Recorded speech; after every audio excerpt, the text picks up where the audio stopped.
या मालिकेच्या आजच्या भागात आपण पाहणार आहोत, भाऊ सगळ्यांना विचारत असतात की तुम्हाला काही झालं तर नाही आहे ना. आणि त्यावेळी शिवा म्हणते की भाऊ आम्हाला काही झालं नाही आहे, आणि जरी आम्ही कमी पडलो असतो तरी सीताई होत्या ना आमच्या मदतीला. आणि ते ऐकून भाऊसुद्धा हसून म्हणतात की हो शिवा, मी बघितलं ना सीताला, जेव्हा सासू आणि सून एकत्र येतात तेव्हा घरातील पुरुषच काय तर या लोकांसारखे भले भले गुंडसुद्धा गारद होतात. आणि ते ऐकून शिवा आणि सीताई हसू लागतात. पण तितक्यात तो राणे पुन्हा उठून उभा राहतो आणि म्हणतो की तुम्ही मला मारहाण केली ना, आता बघा मी काय करतो ते. मी तुम्हाला इतक्या सहजासहजी सोडणार नाही. आणि तितक्यात लक्ष्मण त्या ठिकाणी येत म्हणतो की आधी बघ तरी तुला भेटायला कोण आले ते. आणि मग त्यानंतर पोलीस त्या ठिकाणी येतात आणि त्या राणीला आणि त्याच्यासोबत असणाऱ्या त्या सगळ्या गुंडांना अटक करतात. आशू त्यांचे आभार मानतो. तर इन्स्पेक्टर साहेब म्हणत असतात की बऱ्याच दिवसांपासून आम्ही या राणीच्या विरोधात पुरावे शोधत होतो. पुराव्यांअभावी हा अनेक वेळा आमच्या हातातून निसटला, पण आता तसं होणार नाही. आणि मग त्यानंतर ते तेथून निघून जातात. तर लक्ष्मण पळतच जाऊन भाऊंना मिठी मारतो आणि ते व्यवस्थित आहे हे बघितल्यावर त्याच्याही जीवात जीव येतो. आणि मग सीताई शिवाला म्हणू लागते की शिवा, खरंच तुला ओळखण्यात मी खूप मोठी चूक केली. मी आजपर्यंत तू गुंडांसोबत मारामारी करते म्हणून तुझ्यावर चिडायचे, रागवायचे, पण मला आत्ता समजलं की लक्ष्मी आणि दुर्गा ही दोन्ही देवीचीच रूपं आहेत. तूच माझी लक्ष्मी आहे आणि तूच माझी दुर्गा.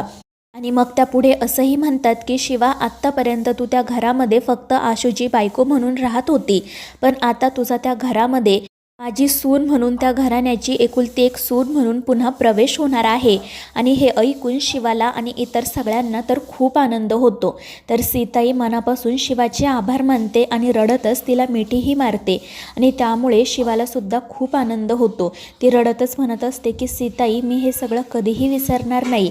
तर लक्ष्मण काका म्हणत असतात की चला, आता एका नवीन अध्यायाला सुरुवात झाली.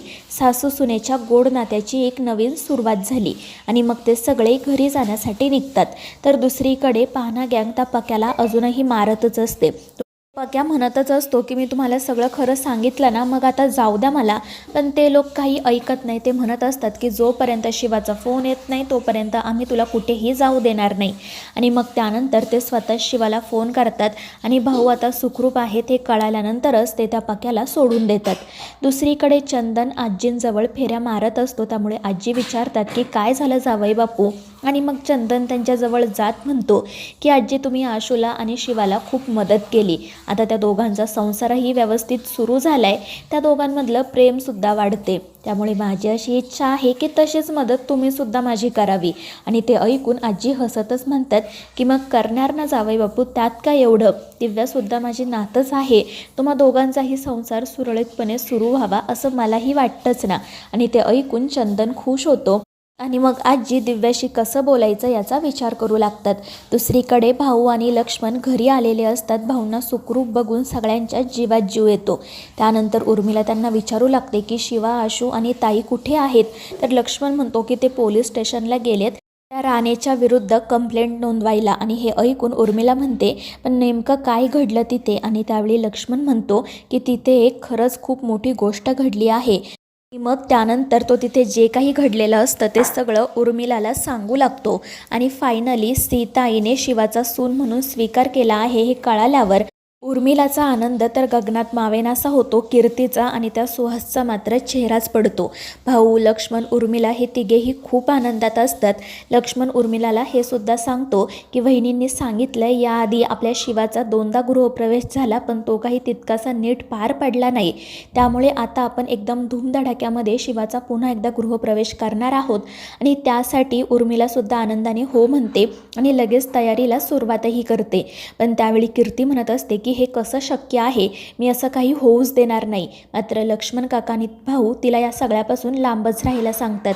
दुसरीकडे दिव्या किचनमध्ये काम करत असताना तिची आई आणि आजी त्या ठिकाणी येतात. आजी आधी आईला पुढे ढकलते आणि म्हणते की आता तूच दिव्यासोबत बोल. मात्र आईला कसं बोलायचं हे काही कळत नाही. त्यामुळे दिव्या विचारत असते की नक्की काय चाललंय तुमचं, जे काही असेल तर स्पष्टपणे बोला. आणि मग आजी पुढे येत म्हणते की अगं दिव्या, आता तुझा आणि चंदनचा संसार व्यवस्थितपणे सुरू झाला आहे ना, मग आता तू सुद्धा मुलाबाळांचा विचार कर. पण ते ऐकून दिव्या म्हणते की आता हे मध्येच काय. मात्र त्यावेळी आजी आणि आई तिला समजावतात की शिवा तिकडे तिच्या संसारात घरात सुखी आहे, पण तू या घरात आहेस ना, मग या घरात पाळणा हलायला हवा असं आम्हाला वाटतं. त्यामुळे आता तू तरी मनावर घे. पण दिव्या म्हणत असते की मी करेल विचार. पण आजी आणि आई तिला खूप समजवतात आणि त्यावरती नाईलाजाने हो म्हणते आणि मगच त्या दोघीजणी तेथून निघून जातात. दुसरीकडे कीर्ती खूप चिडलेली असते, आदळापट करत असते आणि म्हणत असते की सुहास आपल्या मनासारखं काहीच घडत नाही आहे. तर तो तिला शांत करत म्हणत असतो की हे बघ कीर्ती, आता चिडून काही उपयोग नाही आहे, आपल्या हातात काही राहिलेलं नाही आहे. तर ती म्हणत असते की सुहास आपल्याकडून खरंच खूप मोठी चूक झाली. तर तो म्हणत असतो की हो कीर्ती, पण आता आपण काय करू शकतो, तू काय सीताईसोबत भांडणार आहे का? आणि त्यावर ती देखील हो म्हणत लगेच बाहेर जाण्यासाठी निघते. पण सुहास तिला थांबवत म्हणतो की हे बघ, रागाच्या भरात कोणासोबतही भांडण करू नये, नाहीतर मग त्यामध्ये आपलंच नुकसान होतं. तर कीर्ती म्हणत असते की मग आता आपण काय करायचं? तर सुहास म्हणत असतो की आता आपण लगेच सीताईंचं मन तर काही वळवू शकत नाही ना, थोडा वेळ जाऊ दे. जशी आपल्याला याआधी त्या शिवाच्या विरोधात संधी सापडली होती तशीच यानंतरसुद्धा सापडेल, तू काही काळजी करू नको. लवकरच या देसाई कुटुंबाला एक मोठा धक्का बसणार आहे. आणि ते ऐकून कीर्ती रडतच त्याला मिठी मारते. दुसरीकडे शिवा आणि आशू एके ठिकाणी थांबलेले असतात. आशू शिवासाठी शहाळं घेऊन येतो. तर शिवा प्रेमाने त्याच्याकडे बघत असते. आशू विचारतो की काय झालं गं? तर शिवा म्हणत असते की काही नाही, माझ्या हँडसम नवऱ्याला कुठे काही दुखापत तर झाली नाही ना, ते बघते. आणि ते ऐकून आशू हसू लागतो. त्यानंतर तो शिवाला म्हणू लागतो की शिवा, आत्तापर्यंत मी अनेक गुंड बघितले, पण तो राणे खरंच डेंजर होता. त्याने भाऊंचा हात कटर खाली घातला होता, जर त्यांना काही झालं असतं तर. आणि त्यावर शिवा म्हणते की आशू, असं कसं आपल्या भाऊंना काही झालं असतं, आपण होतो ना सगळे तिथे, आणि मुख्य म्हणजे सीताई होती. आणि ते ऐकून आशू हसतच म्हणतो हो ना शिवा, आईचं हे रूप तर मी पहिल्यांदाच बघितलं आहे. आणि ते ऐकून शिवा म्हणते की हो, मग सासूबाई कोणाच्या आहेत? तर आशू हसतच म्हणतो की हो ग, सासरेसुद्धा तुझे, सासूसुद्धा तुझी, आणि हा हँडसम नवरासुद्धा तुझाच आहे. आणि ते ऐकून शिवालासुद्धा हसू येतं. पण त्यांचं बोलणं सुरू असतानाच आशूला लक्ष्मण काकाचा फोन येतो.